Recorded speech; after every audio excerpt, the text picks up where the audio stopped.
عاش الملك الحسن الثاني رحمه الله أحداثا استثنائية وواجهها بصرامة. وسنبدأ بمحاولة الانقلاب سنة 1971. هذا الانقلاب الذي قاده الليوتنان كولونيل محمد عبابو مدير مدرسة أهرمومو، والتي تبعد على المدينة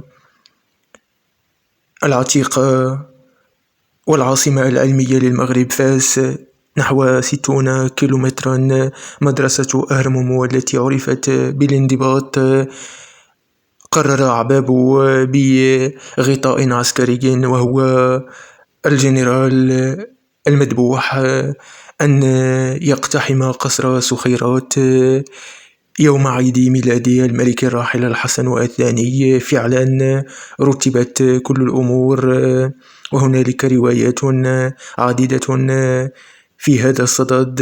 ألقى محمد عبابو كلمة لضباطه وقال: سوف نذهب غدا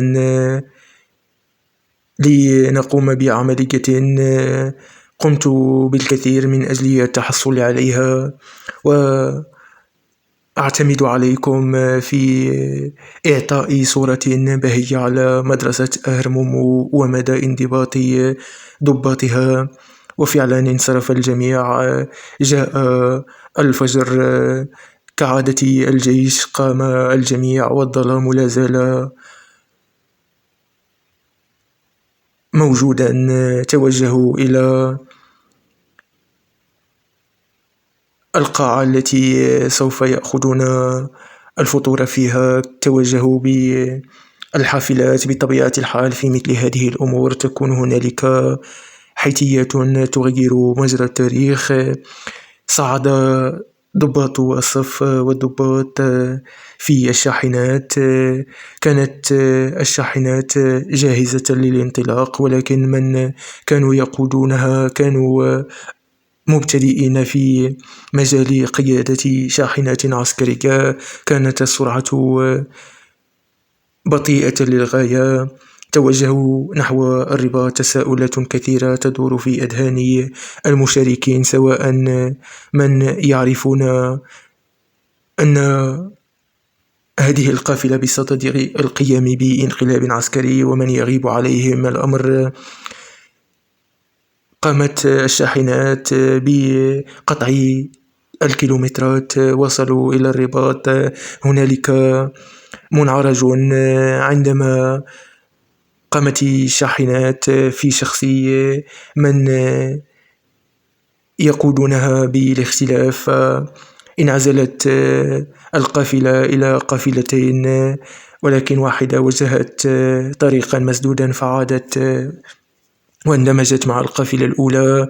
وجدوا محمد عبابو مع جنرالات بزي مدني لا يوحي برتبهم ولا بأنهم قيادة متقدمة. أعطاهم الخطة وقال لهم في الختام: أنتم ضباط ويجب أن تعرفوا، لا نتفق مع من يقول أنهم لم يكونوا على دراية بالانقلاب. سوزوفيسيي أو ضباط الصف ربما لم يكونوا على علم، أما الضباط فهم لديهم من التكوين ما يسمح لهم بمعرفة أنهم يتجهون اتجاها خطيرا للغاية. وصلوا إلى قصر سخيرات. كانت مواجهات.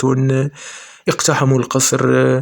قاموا بالكثير من الجرائم الغير مبررة. صفوا مدنيين وعسكريين بطريقة عشوائية وكأنهم حيوانات كانوا يعيشون في الغاب. ففوجئوا بوجود جو بشري إن صح التعبير، فقاموا بإخراج كل عقدهم النفسية، وجلهم كانوا من مناطق منسية بطبيعة الحال. لم يستطع الضباط أن يقوموا بإعطاء أوامر لجنودهم بالتوقف. بقت تلك المجزرة. انتهت في نهاية المطاف. سفراء دول، مدنيون، شيوخ، نساء، أطفال، لم يشفع لأي كان أي شيء، بل كانت العشوائية سيدة الموقف. فماذا تنتظر من انقلاب عشوائي كذلك؟ بحث الليوتنانت كولونيل محمد عبابو على الملك الراحل الحسن الثاني. وجد الجنرال المذبوح، دخل معه في نقاش، قال له: فين هو صاحبنا؟ أجابه المذبوح: إنه موجود في أحد الغرف، سوف أخذك لكي تتحدث معه. نو مون جنرال، ما نهدر معه، واش تنازل؟ قال له الجنرال المذبوح: نعم تنازل، وتنازله في جيبي. استشعر الليوتنانت كولونيل محمد عبابو الضابط الشاب الذي يحمل طموحا كبيرا بأن المذبوح تجاوزته الأحداث. وبخ عبابو على ما اقترفت يداه. قال له: أنا لم أأمر بهذه المجزرة، أنا أريد انقلابا أبيضا. قال له: أنا درت شغلي، دير انت شغلك مون جنرال. قال له: أين هو الآن؟ أي الملك الحسن الثاني؟ قال: سنذهب له، ولكن بشكل شخصي دون مرافقة. أجابه عبابو: أنا لن أذهب إلا مع ضباطي. فدخلوا في نقاش بسيط، ثم ارتطم الجنرال المذبوح مع الأرض ودماؤه تشر في الأرض إن صح التعبير. نظر إليه الليوتنانت كولونيل محمد عبابو نظرة ربما فيها الكثير من العتاب ومن التعاطف مع الجنرال، وهز كتفيه بما معناه أن الأحداث قد تجاوزته. وكذلك ربما شعر بخيبة أمل كبيرة عندما رأى الجنرال ملطخا بدمائه يصارع الموت. نظر إليه نظرة أخيرة وانسحب. هنالك من يقول أن الكولونيل هو من أمر بإرجاء المذبوح، وهنالك من يقول أن هنالك رصاصة طائشة أصابته. أخذ الليوتنانت كولونيل قافلة مصغرة، وأمر الكولونيل محمد عبابو أخوه بأن يبقى في قصر السخيرات وأن يجد الملك ويسيطر على الأمور.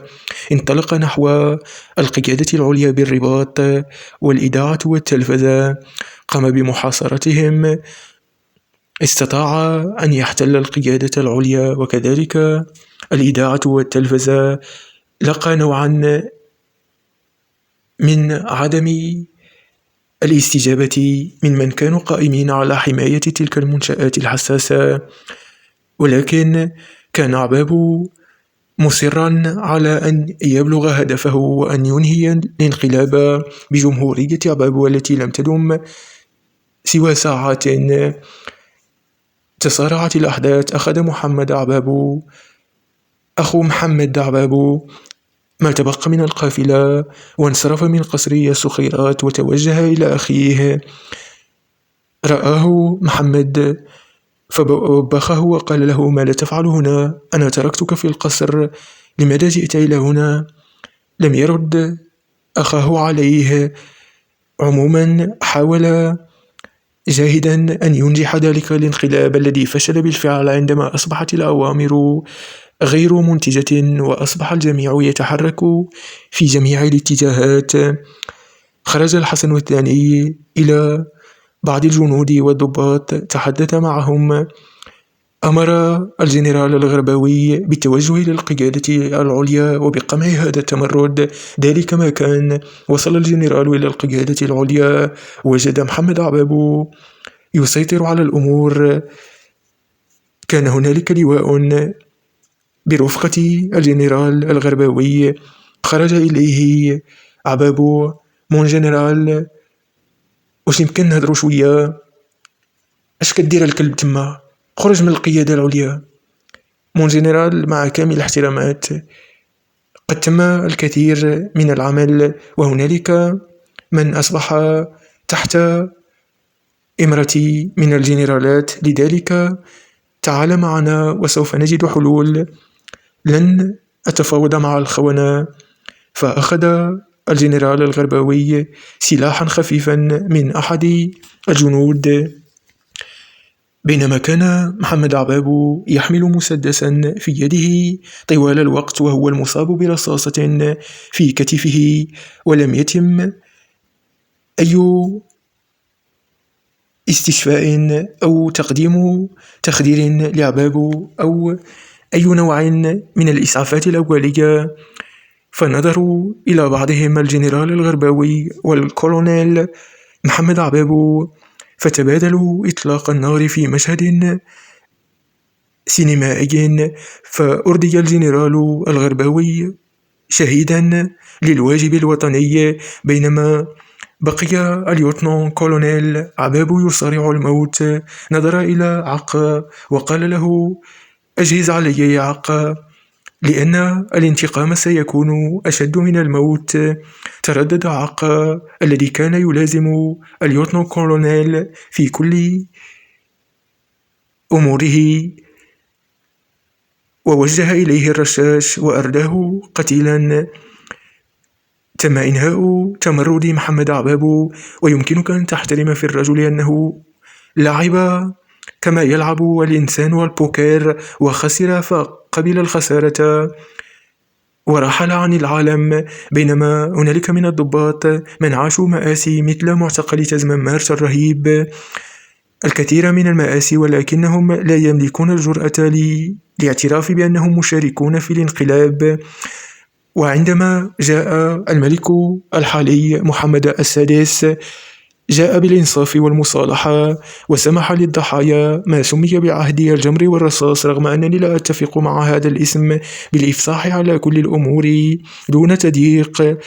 خرج معتقل تزمان مارش من صمدوا منهم في 1982 أعتقد، عوضوا فيما بعد ما بين 2 إلى 3 مليون درهم في بداية الألفينات، فهو مبلغ ضخم للغاية. ورغم ذلك من شاركوا في ذلك الانقلاب لا زالوا يلومون الدولة على أنها تهمشهم. أعطي لهم معاش استثنائي قرابة 10 سنوات 5000 درهم، حينما كان يأخذ أستاذ 1500 درهم. أتحدث معك في نهاية التسعينات وبداية الألفينات.